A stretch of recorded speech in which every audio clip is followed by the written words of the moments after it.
वैराग्यसाम्राज्यद पूजनाभ्यां नमो नमः श्रीगुरुपादुकाभ्यां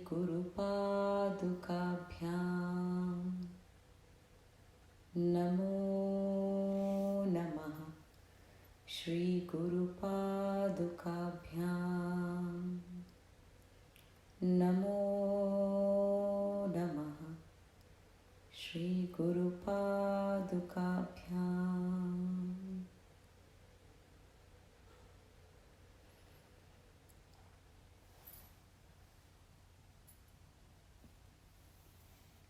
श्रीविद्या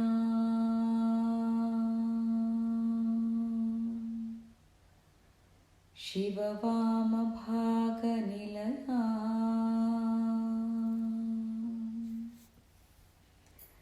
ह्रीङ्कारमन्त्रोज्ज्वला श्रीचक्राङ्कितबिन्दुमध्यवसति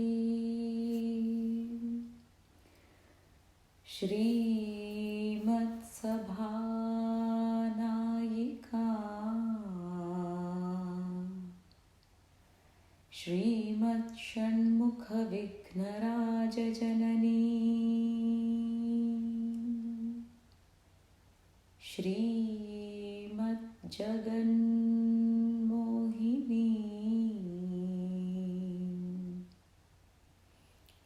मीनाक्षीं प्रणतोऽस्मि सन्ततमहं कारुण्यवारानिधिं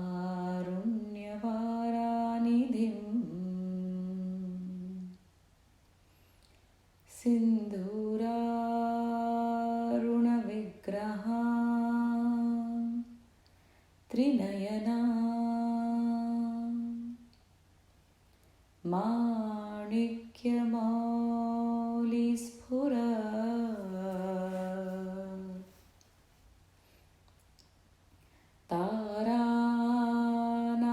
तारानायकशेखरा स्मितमुखी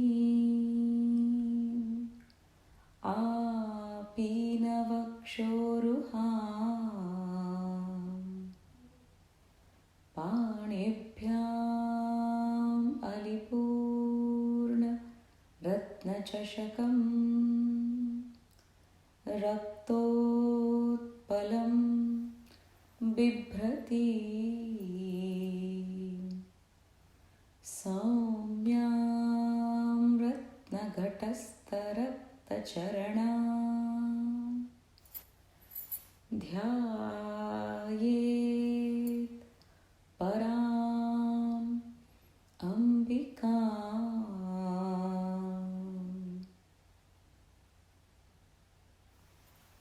बोलो जगन माता की जय। बोलो सद्गुरुनाथ महाराज की जय।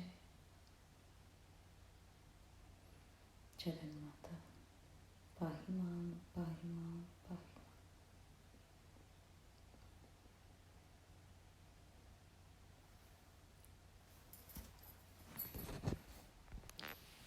So this morning Swamiji's quote is,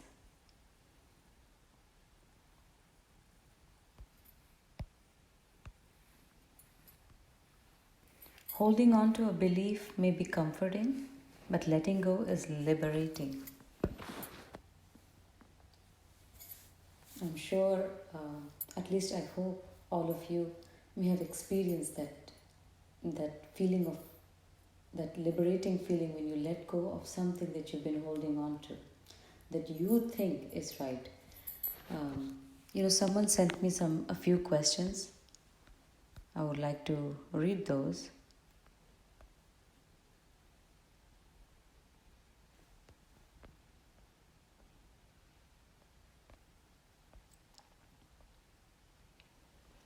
So they are saying, I am till now a Devi Sadhak, and if I take initiation from Sadguru, then I won't be able to do Sri Vidya Sadhana, right? Because it's a sadhana of Samayachar, and he's from a different tradition, as you might already know. Is it necessary to take initiation from a guru of Samayachar only? So, hopefully, by now, you're able to identify these mental constructs, these beliefs.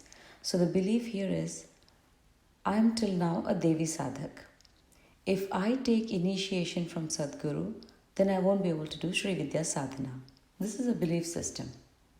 This is exactly how mental constructs begin. You think of something, you cook up something, and you feel like, oh my God, this is the truth. So, this person is thinking, I am a Devi Sadhak. If I take initiation from Sadguru, then I won't be able to do Sri Vidya Sadhana. This is a very, very great example of a mental construct or a belief system. So then my reply to this person was, so I quoted, if I take initiation from Sadguru, then I won't be able to do Sri Vidya Sadhana. My answer was, how did you conclude this? What is your basis for this conclusion? So this is something we need to ask ourselves constantly. Not only in the case of spiritual questions, but also in everyday life that we have belief systems. Okay, if I don't do Lalita Sahasranam every day, mother will get angry. That's a belief system. How can you conclude it? Can you prove it to me? Can you prove it to yourself? Forget about me. Can you prove it to yourself? If the answer is no, have the courage to drop it. Jagan Mata's name from Lalita Sahasranam is Dhira Dhira Samarchita Veera Aradhya. She is worshipped by Dhiras, the one who are extremely patient, and Veera Aradhya. She is worshipped by people who are courageous. To drop our own BS, to drop our own, cook-ups that we do in our mind is the greatest courage. Because it is, as Swamiji says, it is so comforting to hold on to our belief systems. I also had so many that I was holding on to. But to let go was the most liberating thing. To know one fine day that if I don't do Lalita Sahasranam today, it's okay, was the most liberating feeling. As Navratri is approaching, I'm getting so many messages about, I want to do this, and this. It's okay to do anything you want to do. But what's most important is to maintain the Shambhavi Mudra, which is Antar Laksha Bahir Drishti. No matter what's happening on the outside, Japa, Puja, Archana, Abhishek, Seva, no matter what's happening outside, the Laksha has to be inside. How is it making me feel inside? That's most important. If while doing this satsang, or while doing seva, if my inside is bubbling with pride, then I have lost it. If while doing a ton of japa, if my inside is starting to feel rigid about the routine, is starting to feel accomplishment, a sense of accomplishment, oh look how much I did, then I'm losing it. If in the process of doing A, B, C, X, Y, Z, my mind inside is in a state of hurry, all right, let's go, next, then I have lost it. The doing outside cannot give me peace inside. Understand this for a fact. No matter what you do outside, it cannot give you peace inside. The peace inside should propel the doings that are happening outside.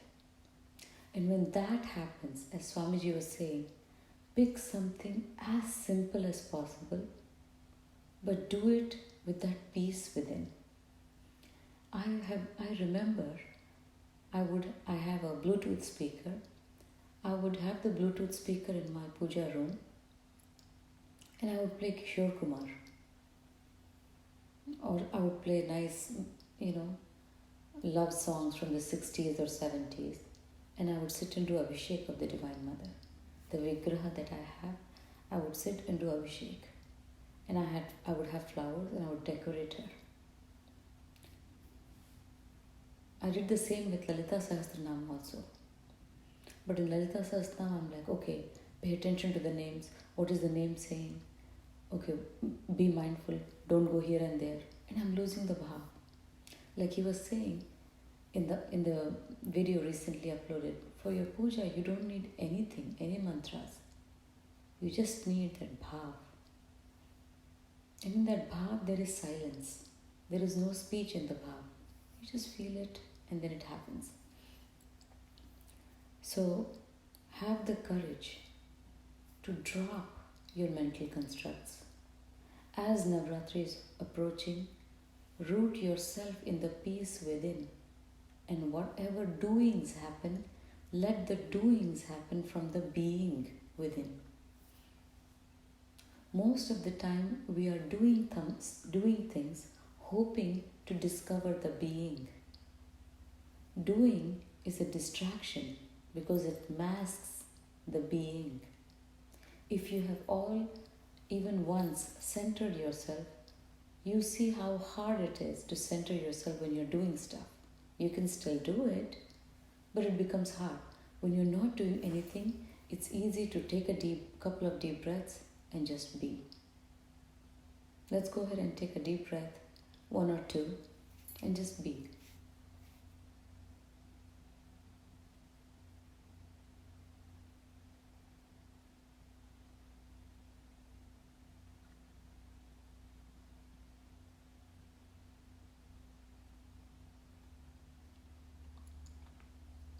This right there is the natural state of your mind. This is being. Whatever comes out of the being is the perfect doing, and that is Karma Yoga, to be situated and to perform actions. Then all your actions are propelled by Lord Krishna within. I was reading Swamiji's new book and something struck me that I would like to share with you.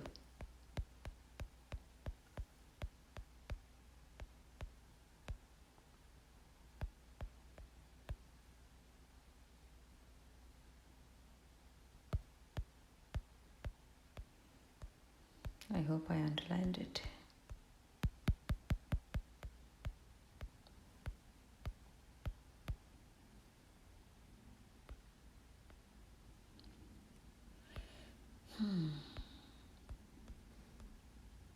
I'll share a picture of that. Okay, there it is. Arjun trembled with fear. He perspired heavily. He tossed in the ocean of indecisiveness.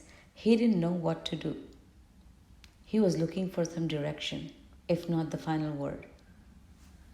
But his worries were baseless, for his charioteer was none other than the wisest of the wise, Krishna. You really should read these words many, many, many times. We all should, because we need to understand the true self. That is our true self, is the wisest of wise, knows the past, present and future. Which is why these whole 5 sessions, to introduce all of us, to introduce us to the true self, who is Krishna within us, who is the Divine Mother, Swamiji, whatever you want to name it. If you are situated in that being the true self, being Swamiji, being the Divine Mother, being Krishna, then the doing will be guided by Lord Krishna, by the Divine Mother, by Swamiji. And then Purnamadaha Purnamidam Purnat Purnamudachyate. Then everything will be perfect, complete. All your actions will emerge from Dharma. And so the actions performed will be Karma Yoga. That is Karma Yoga, to perform actions by being your true self is Karma Yoga. then it doesn't matter what action you perform. Then moral, immoral, right, wrong, good, bad, these words become baseless. Because then it becomes a perspective of the one looking at it. As Swamiji mentions about the person who's cutting meat, the butcher. For the butcher, it is the dharma. For a pandit watching the butcher, it is a dharma and he's a papi. He's doing something extremely sinful. For someone who's coming there to buy meat, it's just a trade. So depending upon our perspective, we judge situations. But if your perspective comes from the being standpoint, all the doings will fall into place automatically. So I hope this answers many people's questions about what to do for Navratri. The answer, simple answer is no matter what you do, let that come from the being. And you all have experienced how that being feels. Let's go ahead and take a few deep breaths and just be.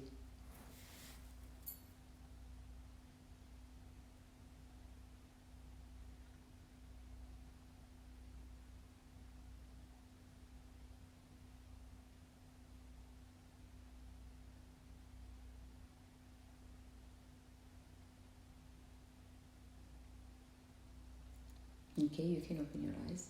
So that state of the inside, that should become your default state. Whether you're driving, speaking, cooking, cleaning, taking a shower, no matter what you are doing, let that be your default state. Now, if during Navratris, when the grace is descending heavily, if you are not in this state of mind, because you have taken up too much doing or you're too much involved in the doing, then unfortunately you will not be available for grace. So my answer to everyone who's been messaging me about should I do this, should I do that, no matter what you do, hold on to that shant, prasanna bhav. Be more than do. The more you be, the doing will become puja. And that is what Adi Shankaracharya says, Japo jalpa shilpat sakalamapi mudra virachita. He says, all my buk, all my jibber jabber, let it become your japa. All my walking around, let that become your pradakshina. All my snacking here and there, let it become your prasad. Let my sleep become samadhi. How can that all happen? How can the Divine Mother accept all that? That's a mental construct, right? How can Divine Mother accept all that? If you are being, if you are situated in the being, no matter what you are doing, it becomes puja. Prataruthaya sayahnam sayahnat pratarevatu yat karomi jaganmataha tadeva tava pujanam tadeva tava pujanam. From the time I wake up to the time I fall asleep, no matter what I'm doing, let it all become your puja. How can this statement be true? It can only be true when you come from the standpoint of being.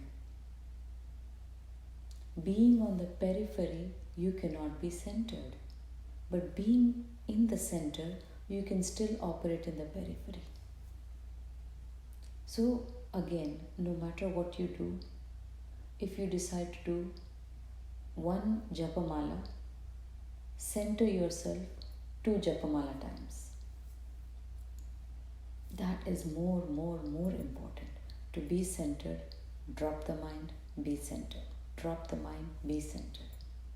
And then whatever you do, Whenever you do, it will become puja. So I hope that answers your question about Navratri. Um, the other thing I had posted on the group was Swamiji's Dhyan Yog in Hindi. It was recorded during the Bhagavad Katha. The audio may not be the greatest, but you can still hear him. I heard him while driving without the headphones on the Bluetooth car speaker, and I could hear him. So he starts with something very profound. Someone asks him that I'm trying, ध्यान लगाने की कोशिश कर रहे हैं सब, पर ध्यान लगता नहीं है. And then Swamiji says, जब ध्यान लगाने की कोशिश बंद कर दोगे, तब ध्यान लगेगा. When you stop making the effort to meditate, that's when true meditation will happen. So this is not really an act, it's a state. It's a state that comes from the understanding of what is versus what should be. Every time, moment to moment, if we start living in what is, instead of constantly creating a friction with what is and the mind saying what should be, if we stop creating that friction, then that's when we will understand what is the joy of effortless living. Right now, many moments during the day, friction is created. Whatever is not acceptable to the mind because it has created a scenario, a scene of what should be. What should be doesn't match with what is when the mind is full of junk. What is and what should be start matching when the mind is empty. That's when Swamiji, I'm sure you all have heard, he says the one mark of a spiritual person is he doesn't get upset or ज़्यादा वो परेशान नहीं होता है. That's because by continuously keeping our mind empty, then what is and what should be start matching.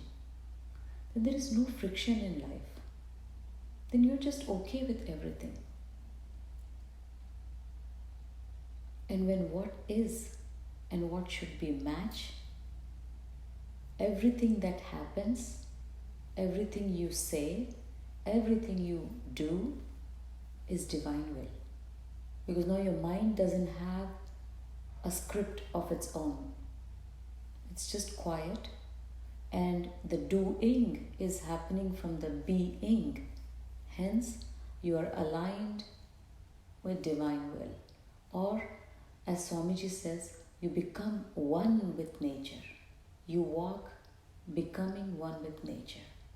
Till then, nature is trying to go its own way, and the mind is continuously creating friction, and it still ends up going that way because what is cannot be changed. But it just creates too much friction. So when all day we spend by being in what is and dropping what should be, that night if you meditate, at the end of the day, if you meditate, you will see the mind would have become very soft. Then it will not say, this is how the meditation should go.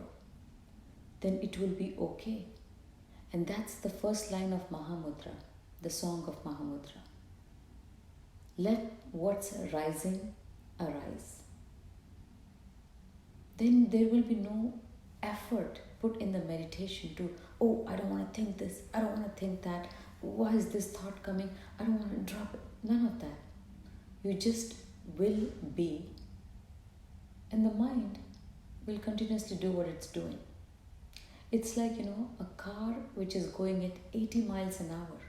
If it needs to stop, it cannot just halt. It's going to be catastrophic if it halts. It needs to slow down and halt. The whole process of centering ourselves is to slow down tremendously.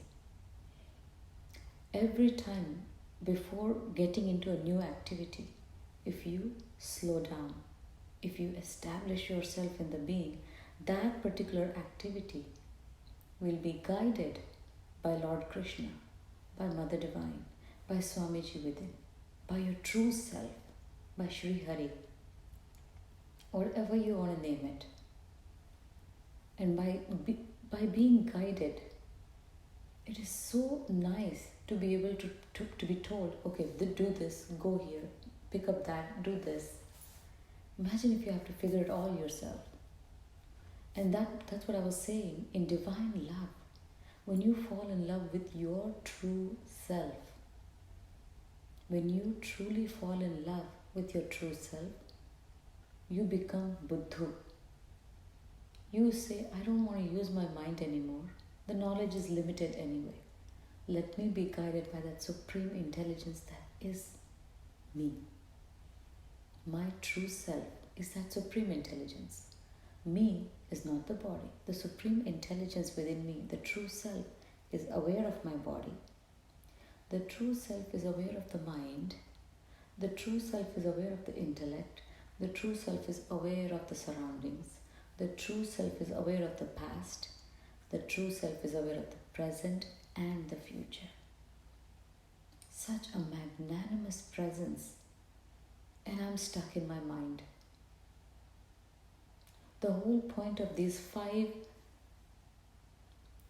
sessions was to give you a glimpse of the treasure that lies within you. The more you access it, the more the doors open wider and wider. It's really upon you how much of it you want to access. If you say, no, my mind got it, it knows what to do, I'm going to follow my mind. Every time I get stuck, apat sumagnaha smaranam tvadiyam karomi durge karunaraveshti. Apat sumagnam. Mother, only when I'm completely drowned in problems, I remember you. Smaranam tvadiyam. But even though I do that, I want you to help me. The Divine Mother is ever ready to help. You have a choice of either asking for help or seeking her help when you are completely drowned in problems, when you have 2 or 3 problems, when you are stuck, or all the time. There is no door. There is no door to the treasure. It's upon you how much you want to go in and get out. If you just want to access the whole thing, it's available to you. If you just want a little bit of it, that's available to you. So, the bottom line of these 5 sessions is, you are that. You are the Divine Mother herself. You are the Sri Hari. You are Swamiji.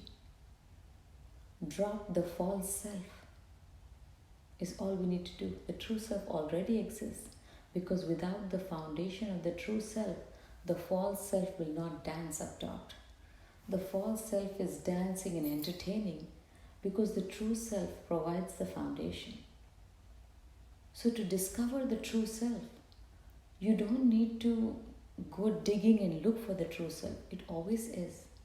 You just need to stop the drama of the false self. If you have a question, type it up and tell yourself, I'm going to look at this question in an hour. In an hour, just go about, do something, watch a movie, whatever it is that you want to do. And then go back and read that question. You will see how the mind speaks, how the mind creates confusion. When I read questions, I never see people. I only see their mind, how they're asking, what their mind is doing. Because I have been there and I have done that. I have asked similar questions. I have felt similar way. So I know exactly where that's coming from and what state of mind the mind is. So take a break of an hour and look at your own message again. from a little bit of a objective standpoint. Oh, this is how my mind thinks. That is not you, that is your mind. When other people act a certain way, you will stop looking at them now. You will just see their mind. Oh, it's their mind acting a certain way. And they don't know any good. They don't know that there is a true self. They don't know that they are not the mind. Like we were talking last time, the urgent need of the hour. The true urgent need of the hour is to help ourselves as quickly as we can. The treasure door is open. And if you continuously seek help outside of you, then you will never get to a point wherein, wait a second, I know there is a treasure, I have accessed it, here, let me show you how to access it. And as I was saying, the foundation for all the Swaminarayan questions is us not making a sankalp, us not taking a decision that, okay, I need to absolutely change now. I need to transform. There's enough of this going on. I need to transform. The day you are determined to transform, you will transform. There is no other way. So I hope by the end of these 5 sessions, you will make a decision, you will take a sankalp, a vow that, you know what, enough of this. Now I want to transform completely. Let me work hard on myself for the next few days. 40 days should be enough. If you take a sankalp that, Mother, in these 40 days, I want to drop my mind completely. I want to drop my belief structure. I want to drop all the concepts that I'm holding on to. And remember, the mind is not going to come to a halt. Maybe yours will. My mind hasn't come to a halt. It still keeps thinking, does useless thinking. While I'm working, it will be thinking of something else. But it has slowed down tremendously to the point I can look at it and know, hey, why are you thinking this? But right now, it may be running too fast. So the goal is to slow it down. Eventually, it will stop. And the car analogy might make sense, but understand that the mind has been going for lifetimes together. Lifetimes. Not just from 0 to 80 miles an hour. For lifetimes it has been going. It's going to take some time for it to completely stop. So don't give up. Don't think, oh, I still have thoughts. My mind is not empty. I still have thoughts and I still have a long way to go. But I'm okay. Because now what should be is, it should stop right now. But what is, it hasn't stopped yet. It will take some time. And it's okay. My job is to continuously keep dropping it. Keep an ever alert mind. That's it. And one day, by the grace of the Guru, by grace of the Divine Mother, it will stop. She decides when it has to stop completely. Meanwhile, why suffer through this journey while we are trying to stop it? Why not enjoy this? And the only trick to enjoying is aligning what is with what should be. Till the time there is a separation, there is no enjoyment. And that is the art of living. Jeevan Jeene Ki Kala. To live a joyous, effortless life, align what is with what should be by emptying your mind.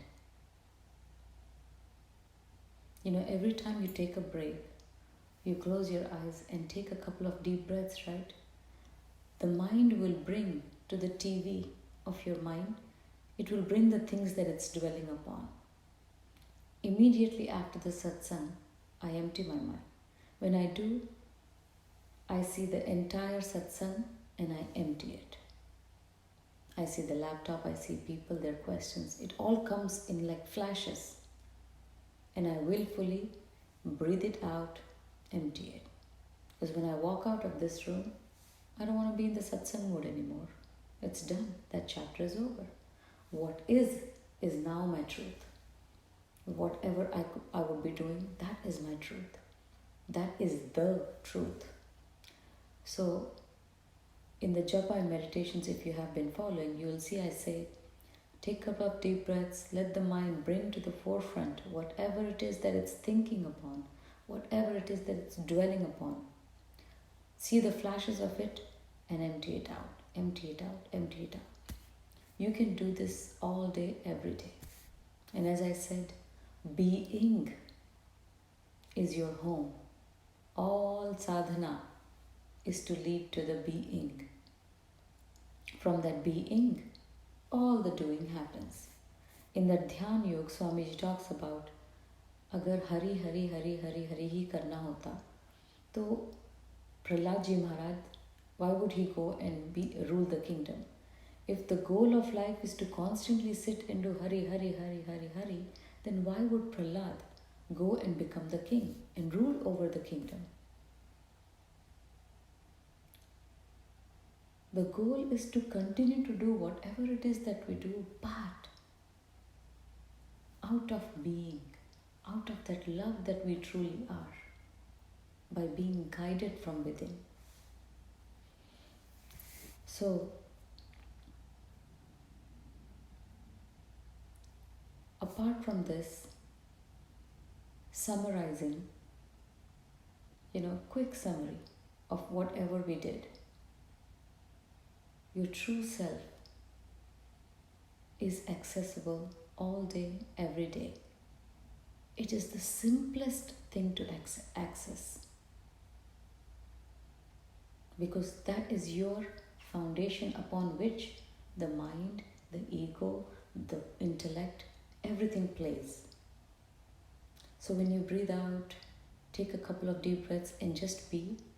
Don't let the mind say, oh, what am I supposed to think? What am I supposed to visualize? Am I supposed to do this? That is still the dancing of the mind. Just be alert. Be alert that your mind is empty, and just few seconds. And you will see, slowly, your mind will slow down. How will you know your mind has slowed down? Most of the times, as Swamiji says, you'll be okay with whatever is happening around you. People's behavior, their attitude won't bother. Situations, the way they arise, won't bother. Your own looks, the way you look, the way you perceive your body will not matter. You will still strive to be presentable and done. Your mental constructs, your beliefs, you question them. If they are baseless, as Swamiji says, all of Arjun's worries were baseless. All of our worries are baseless. All of the beliefs that we hold on to are baseless. Drop them, drop them, drop them. Be a courageous person. Be a brave heart. Be brave to drop the BS that you're holding on to. And that Shant Prasanna Bhav is your default state. Anything apart from that, you have left the confines of your true self. And it takes just a breath to come back. God is really just a breath away. Let us go ahead, take a couple of deep breaths and center ourselves.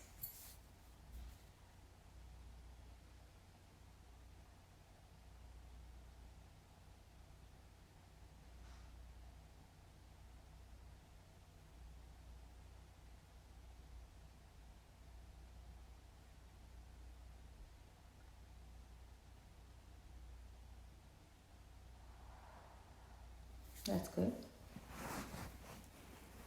I hope you all got to experience that Shant Prasanna Bhav. Sometimes when I'm working with my son and I have to be strict, even that comes from the Shant Prasanna Bhav. What I'm trying to tell you is the Shant Prasanna Bhav doesn't mean you're always going to be passive all day. Whatever springs forth from within is the right thing to do.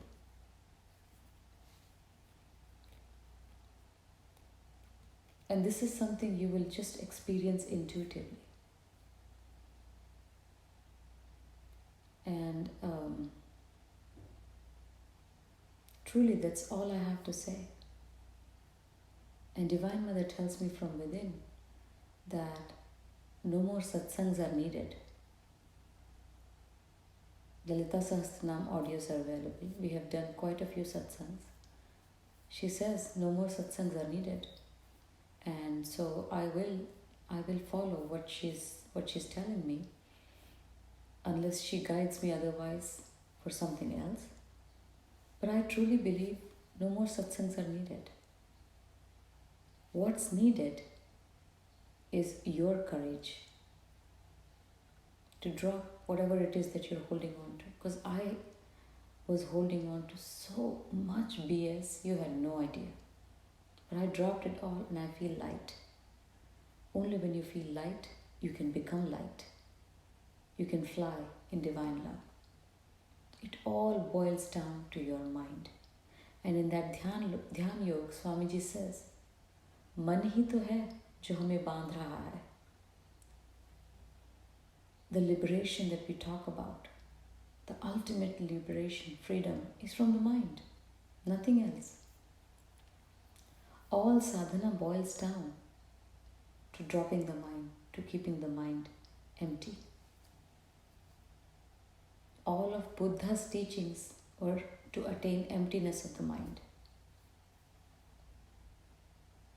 All of the first chapter of Bhagavad Gita is the mind with a loudspeaker speaking. This will happen, that will happen, what about this, what about that? All worries were baseless. The second chapter of Gita is all about the true self. And then third, fourth, fifth, sixth, so on and so forth. First, Lord Krishna said, let us make your foundation strong. Let us help you understand your true self. Let us give you that experience. And then third chapter, he talked about Karma Yoga. And he said, how do you perform actions from the point of being? So it started with mind. Then Krishna said, no, that's not you. This second chapter is, this is your true self. And then third chapter, Karma Yoga. This is how you perform actions, Arjuna. And when you keep performing actions, then you move forward. Then comes Jnana Yoga and all that. So, that's all I had to say for today. It's like, mother closes the tap. Okay, done. No more flow. So, we'll have Q&A now.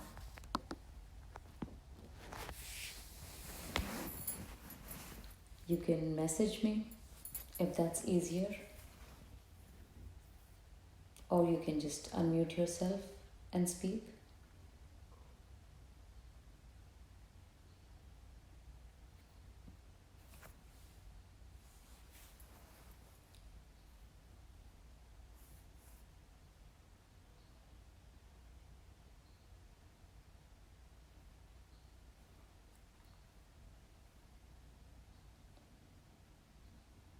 If you don't have a question, you can also unmute yourself and share.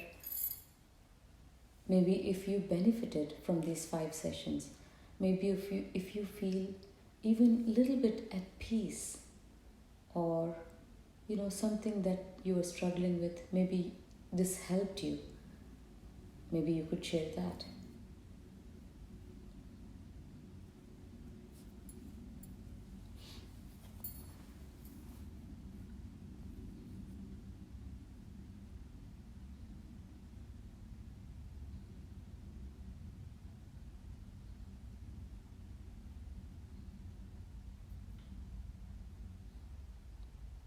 Okay, no one is sharing anything. I hope everyone benefited.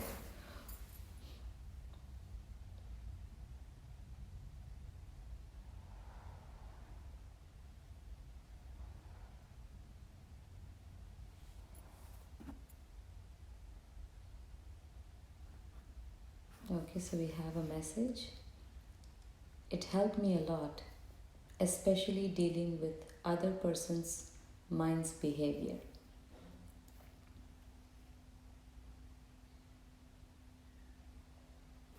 हाँ जी, नमस्ते.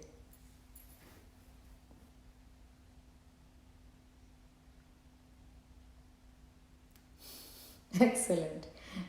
Good to know. Good to know. Good to know.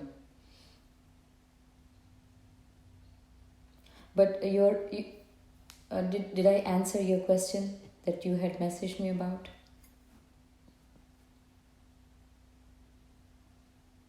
Yes. Perfect. Perfect. Perfect. Excellent. Excellent. You're most welcome. Okay, so we have some messages. Now I know that it's their mind, not them. Also understand it's your mind, not you. That is also important to know. Another one, all sessions help me. Now I'm able to center myself multiple times without feeling it as a task. Perfect. Very good. And then, eventually what will happen is it will become your default state. And then the action of centering yourself will take you out of the center. Because you won't even need to do that. It's like meditation when it becomes a state.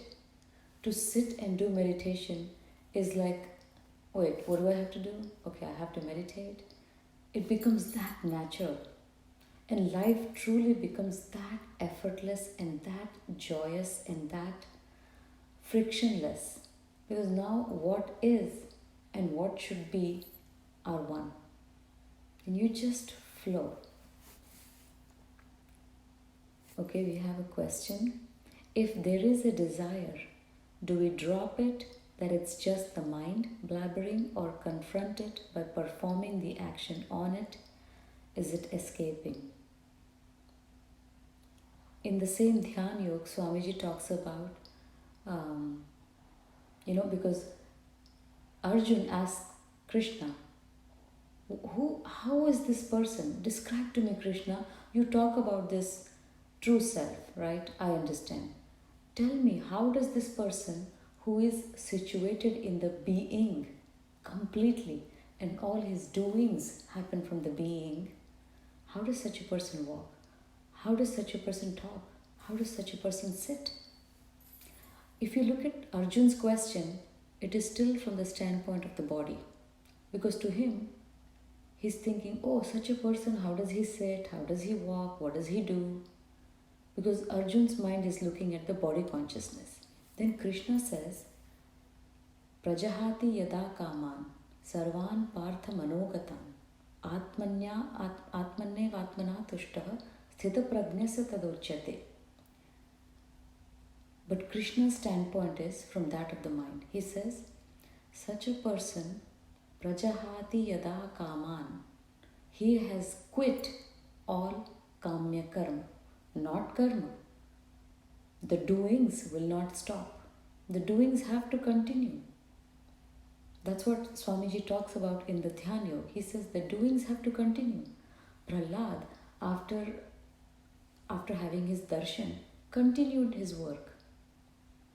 But he did not have any of the kamya karma, self-centered desires. So, first we have to understand that desires come from a limited mind. The mind cooks up something. Oh, in the past I had that, now I want that. So you see, it is limited because it comes from memory. All of the desires of the mind come from memory and they operate out of memory. And now they are saying, what is this. But no, my desire is this, what should be. But you will see, you will come to a state wherein you will say, hey, what can my mind cook up? I can think of asking the Divine Mother for one laddu. Here, Mother has a tray of laddus for me. I'm so stupid, I've been praying all along for one laddu. and mother is standing here with a tray of laddus.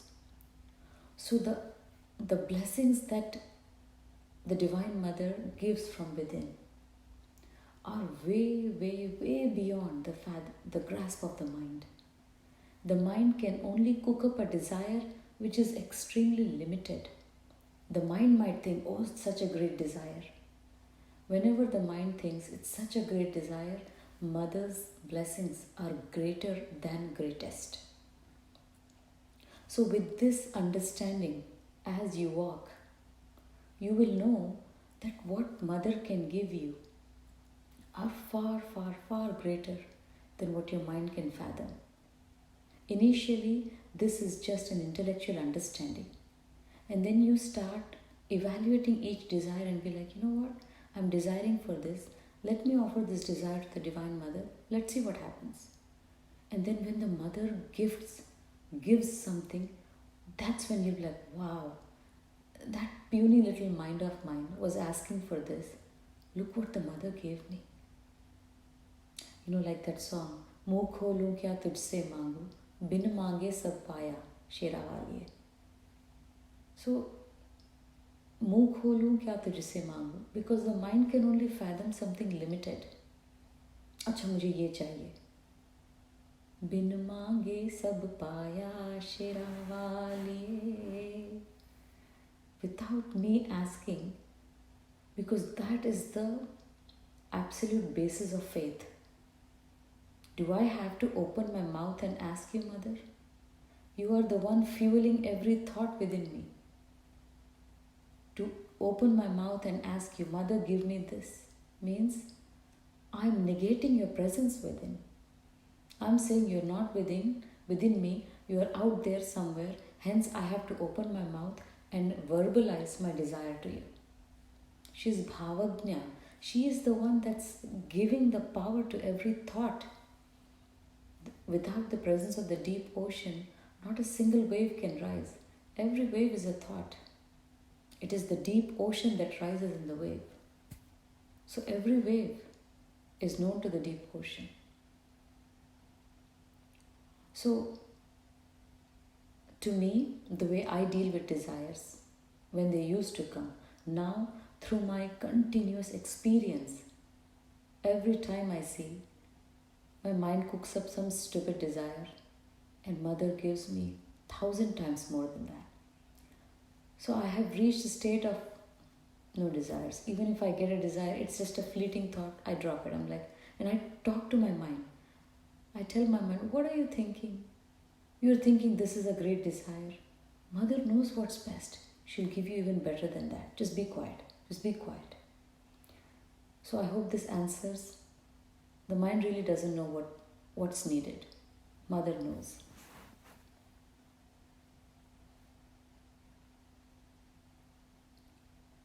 So do we drop it, escape it, drop it?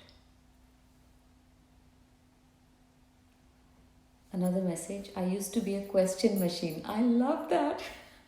I used to be a question machine, and it is no less than a miracle not to have any more. Not to have any anymore. Mine feels uncomfortable to go along with my own beliefs and the quietude, but it will adjust to the new natural state eventually. Thank you, Anu. We will miss you, the satsangs, but that's just the mind. We are all one in the true self. In the deep ocean, we are all one.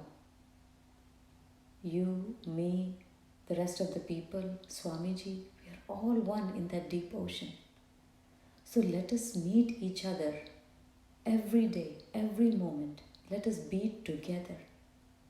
Let us never miss each other. Let us never miss Swamiji.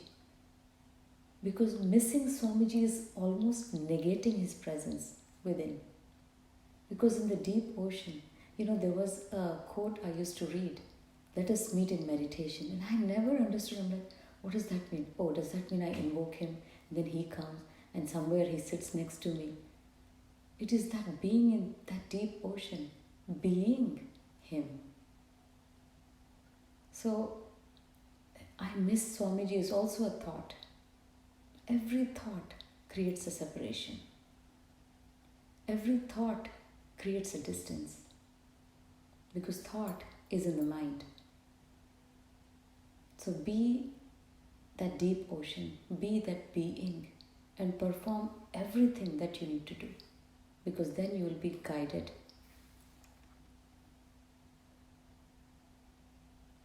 Centering exercise is making me to be more mindful. If there is a physical desire, like attraction for food or for physical proximity with someone else, then how to drop body consciousness?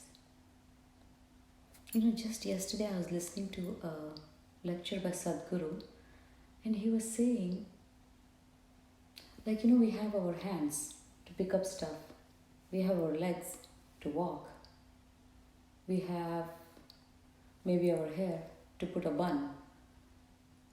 Every body part is to do something. So he was saying how, the reproductive parts are to do something, and that's that. Why is it that the hands of someone are not on our mind 24/7?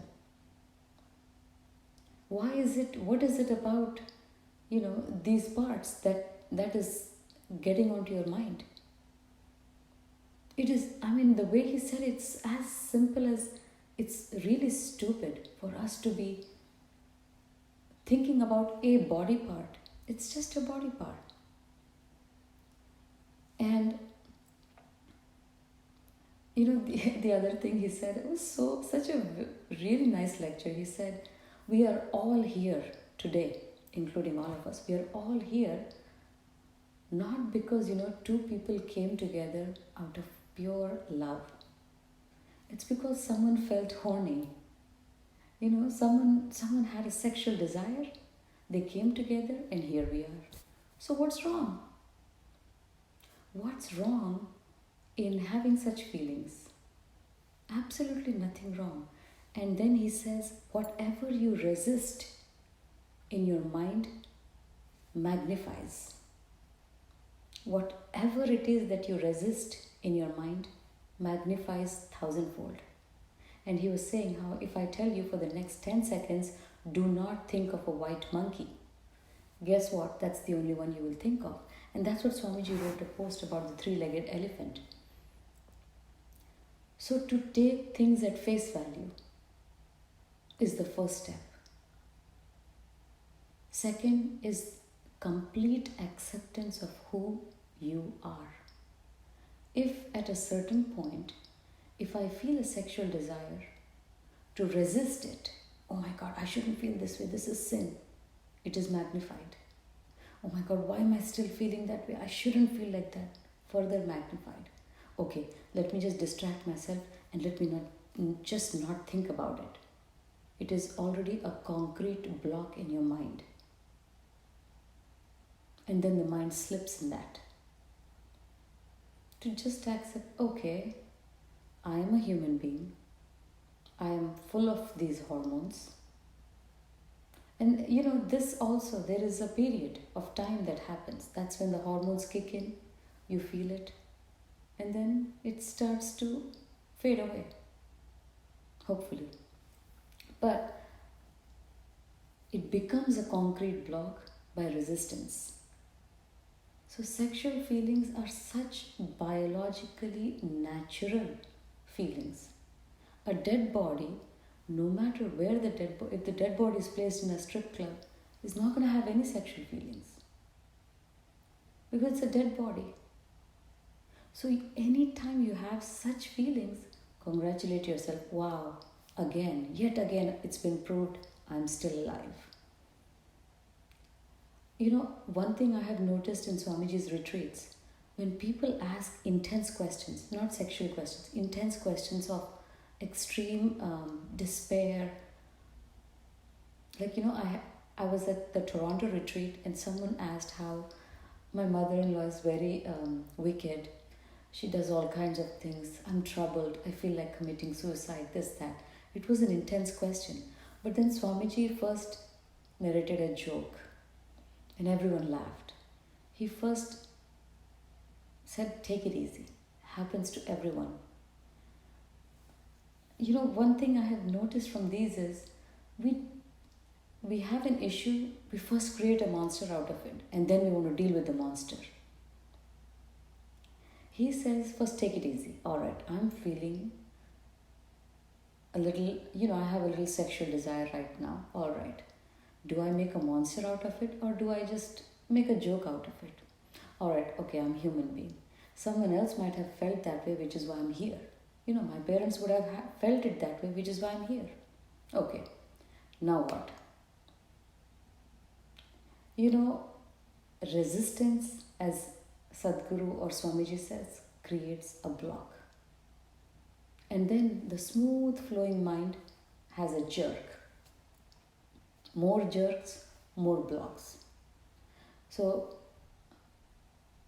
approaching sexuality in a very normal way. That okay? First of all, getting attracted to, like he was saying, between as soon as your hormones kick in, it's like all of a sudden every bump on the body is a world in itself. Why? It's just a body part. And if you are a student of anatomy, you will see once you peel that skin, it's just a body part. Like you have hands to pick up things. You have a mouth to eat. You have eyes to see. You have genitals to procreate. Simple as that. So to look at things with face value, at face value, whatever it is, it is. But when we look with a sense of hesitation. Oh, I shouldn't be looking that way. I shouldn't be thinking about it that way. If you have to look, just look once and talk to yourself saying, it's just a body part. What's the big deal? It's the resistance that's created a concrete block within. So to be open, to accept your biology the way it is the way it is created by the Creator. First step. Second, total acceptance of whatever you're feeling. And then just see what you need to do next. That's it. It's as simple as that. Acceptance will slowly dissolve that concrete block. Awareness is such a great tool. No matter what it is, you can use it to cut it down. Being aware of not creating any resistance of whatever is rising naturally. Why create resistance to it?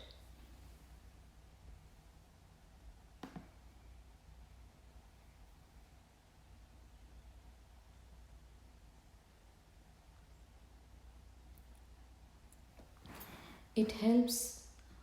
I hope that answers the question. The next is it helps to stop exploring more and more about spirituality. Also free from hard sadhana belief and understanding Divine Mother. That is true. Exploring more and more and more. The mind says, because the mind is all about outward journey. There is no limit, which is why in space there is no limit. You can go beyond the moon, beyond the planets, beyond galaxies. The journey is unlimited. Books, there is so much. And that's when this one poem, I have so many screenshots, pictures.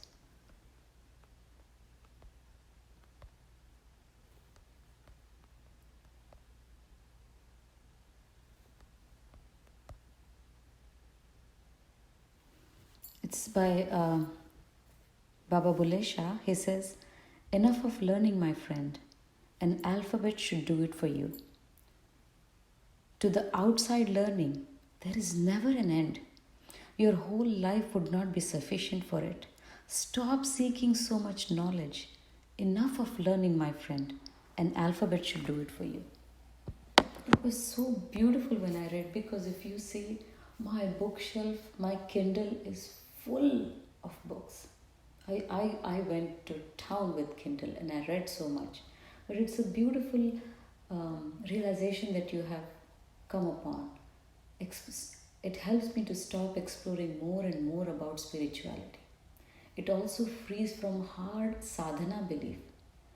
And Swamiji says in the Toronto retreat, he said, "My goal is not to make you a rigid person. My goal is to make you as flexible as can be." But if sadhana is making you rigid, and it had made me rigid, it's just making rigid concrete blocks in my mind.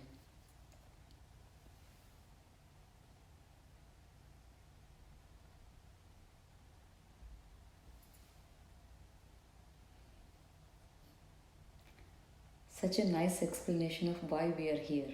Can't stop laughing, but it's true. Trust me, I also laughed when Sadhguru said that. It's like, we are all here because someone had a sexual desire. If not, we wouldn't be. Okay, so next question is, how do we know what's moral and immoral? This is from the sexual standpoint.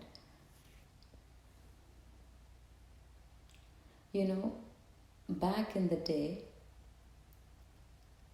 knowing this biology, the system was you get married and you get over these, there is energy in the form of seed ready to be expelled. So these are all seeds within us. That sexual energy also is bundled up within us. It needs to be released. So which is why there is institution of marriage.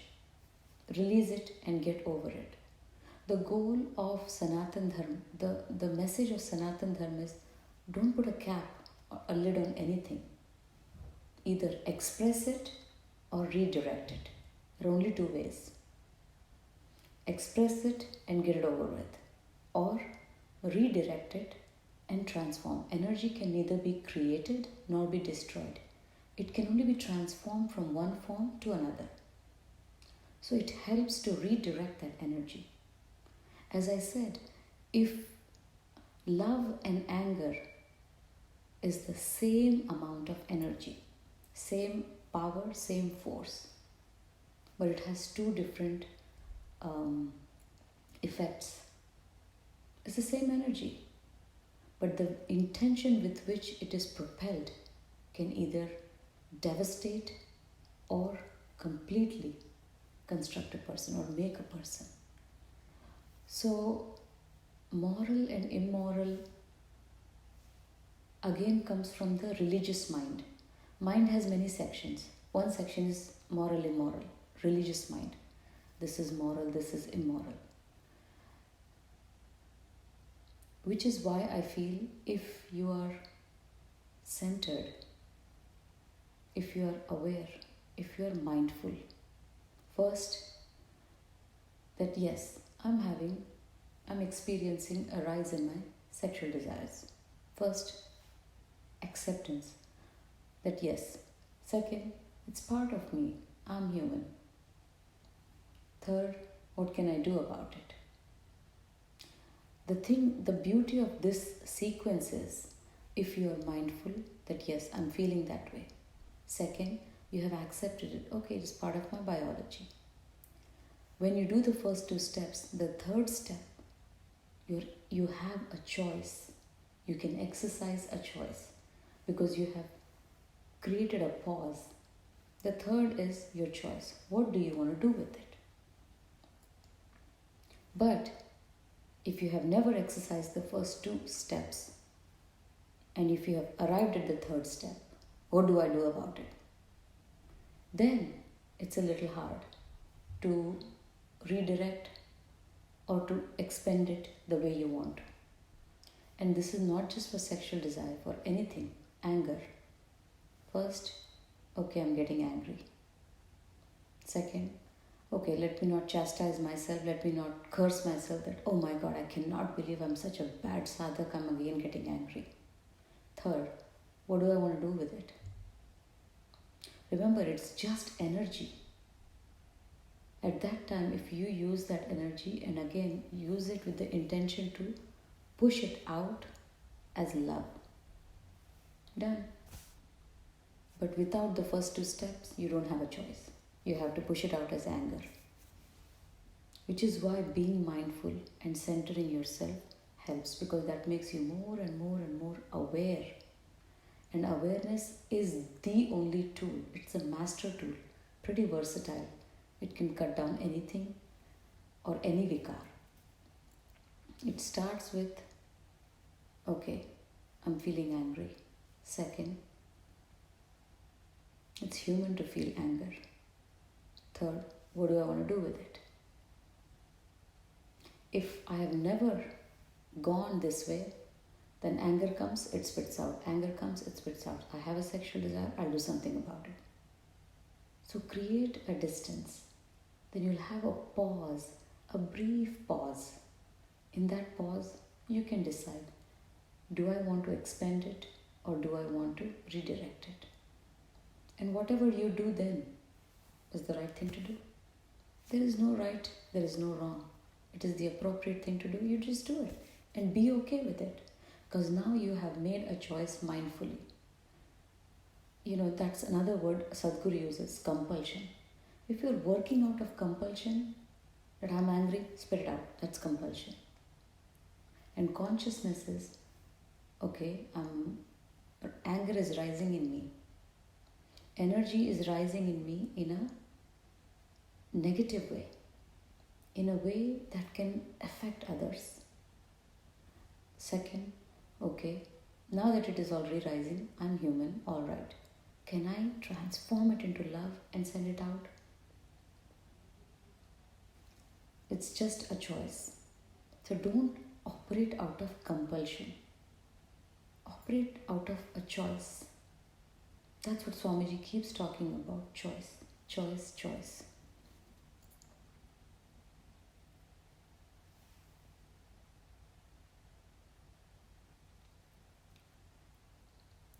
I have read somewhere that काम का दमन क्रोध का जन्म काम का दमन क्रोध को जन्म देता है. That is true. Remember, the mind has to be soft, very, very soft. It starts with mindful acceptance. Third, what do I want to do with it? Simple. There are no wrong feelings, right feelings, none of that. It is just a feeling. Congratulate yourself, you are still alive. Because sometimes we forget we are alive because we are so lost in the mind world. We forget that we are alive, we are human beings. We are not human doings.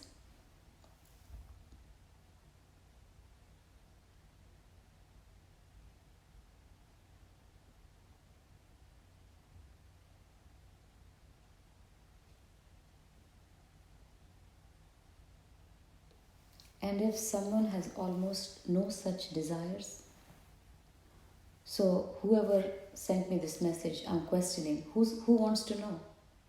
Who's questioning? See, that's another thing of the mind. It wants to know, why am I feeling like this or why am I not feeling like this? When I was in the kirtan and everyone was dancing and crying, I was standing there like a statue, like literally like a dead person. I was like, wait a second, why am I not feeling any emotions? Why am I not feeling any devotion? But the truth is, the what is I'm not feeling any emotion. What should be is, I should also be feeling the emotion like the other person. It's not going to happen. So don't question, why am I feeling this? Why am I not feeling this? Yesterday I was feeling that way, but today I'm feeling different. Why is that? The why, drop it. You are feeling, just feel what you feel. That's it. You have no control of how you feel. Right now you might be feeling nice and peaceful. After the satsang, someone might call you and just take you off. Whatever you're feeling then is what you're feeling then. If you question, why am I feeling this? Not going to happen. Because then it is what should be. What should be, should align. Alright, I'm feeling like this. Okay, I'm feeling like this. As I said, first, be mindful. Second, accept it. Third step, you'll have a choice. Do I want to continue feeling this way? Maybe not, this is not working for me, let's go back to our natural state. Questioning strengthens that feeling. Oh, continue feeling that way. The mind wants that. The mind doesn't want you to be out of the mind area. It will do whatever it can to keep that feeling intact. Why are you feeling like that? It is not a right feeling. Yesterday you were not feeling this way. Day before you were not feeling this way. All of a sudden what happened? Maybe I'm off center totally. Oh my god, I'm always off center. I just don't know how to get back. What should I do now? Should I watch a movie? Oh no, maybe not a movie. See, the game is on.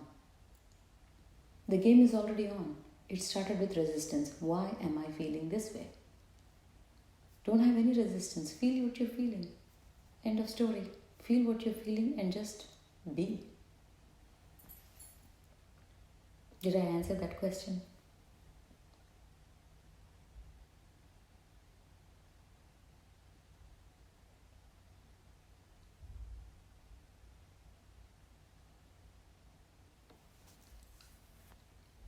So, as I was saying, for now, I will take a break from the satsangs till the Divine Mother tells me what comes next. That could be a couple of weeks, or depending upon the need, she will let me know. It's not like she's going to talk to me. Oh, Anu, do this. It's just intuitively you will know what to do next. Because that was another belief system I had. Okay, be silent, Anu. Mother is going to speak from within. Her language is that of silence. You'll just intuitively know. Like I intuitively know, no more satsangs, Anu. How? I cannot prove it to myself or to anyone else. To my mind, absolutely not. I will never even attempt to. Intuitively, I just know that okay, now it's time. So, we may continue, as I said, depending upon what's needed next. Mother will give me suggestions. And if you have something in mind that you would like to hear, post it or send me messages. I'll put it all in front of the Divine Mother. And it's her wish, whatever she wants to give messages, whatever she wants to talk about, it's totally her wish. If someone is blaming us without fault and we don't answer or don't participate and react, and they still want us to answer and feel we are badtameez by not answering, then how to react that time?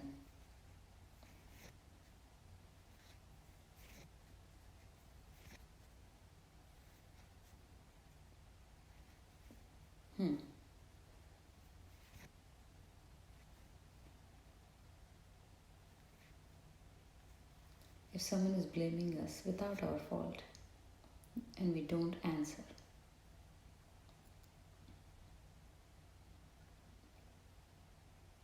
if someone is blaming you and it's not your fault,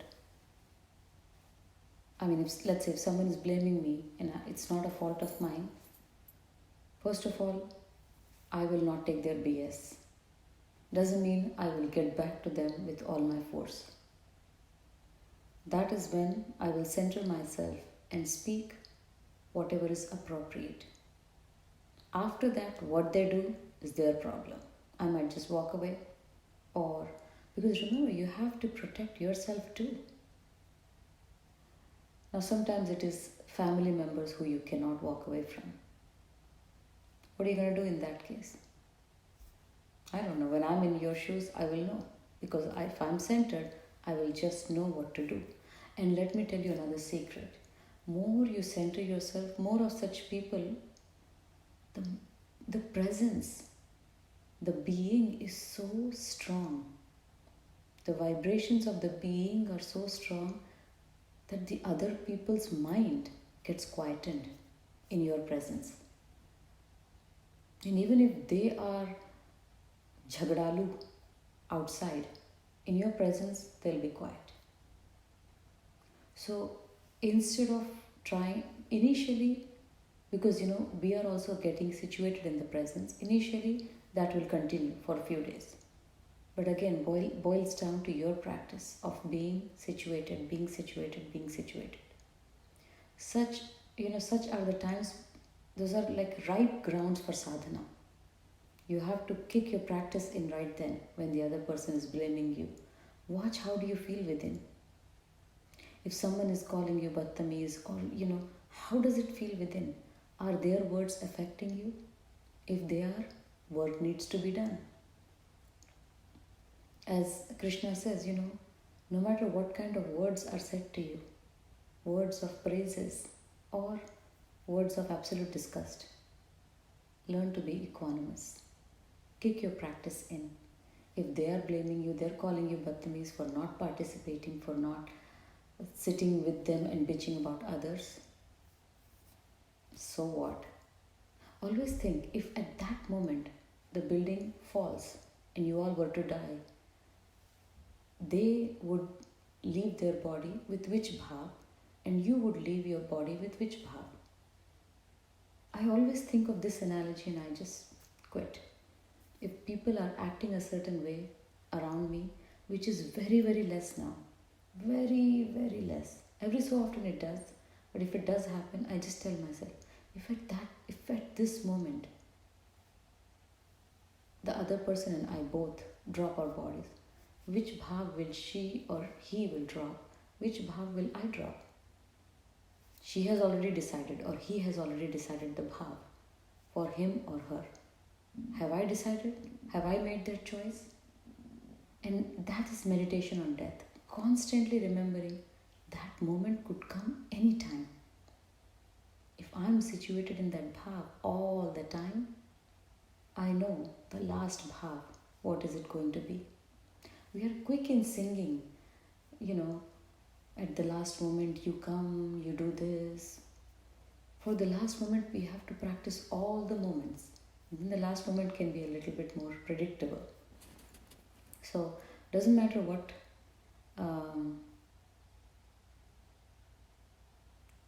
people, yesterday Swamiji's post of elephant was the same. Dogs will continue to bark, the elephant will walk with all its glory.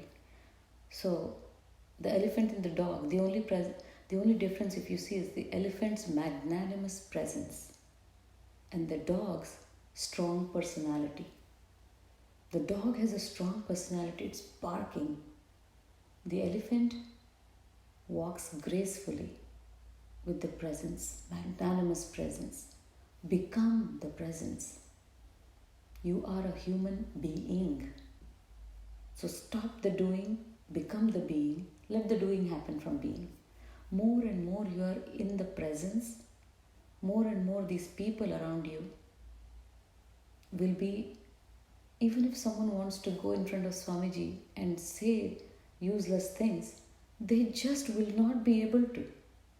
Because the presence is so magnanimous that the other person's mind is quietened. Because the dog is barking from the mind. So become that elephant. Not figuratively, but the presence. Let that presence be that magnanimous that all these dogs around you will be put to shame and be quietened. Don't work on them, work on yourself.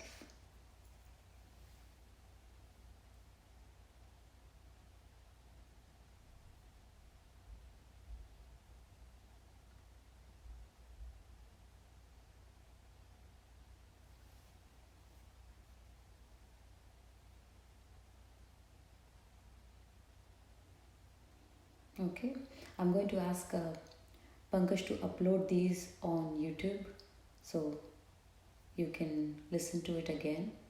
I just have to organize them and then we will upload those on Jagannatha Pahimam YouTube channel. I hope you have all subscribed it.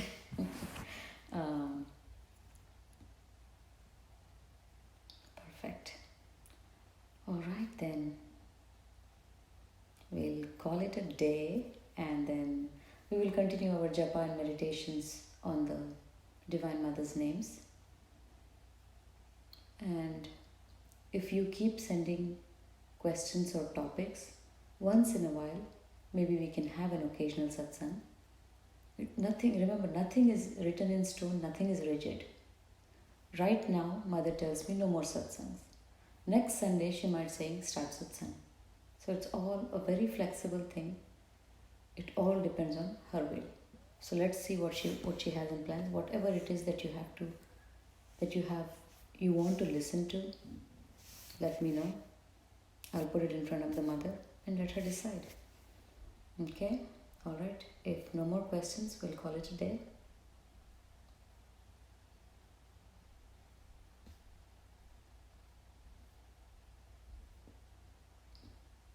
Okay.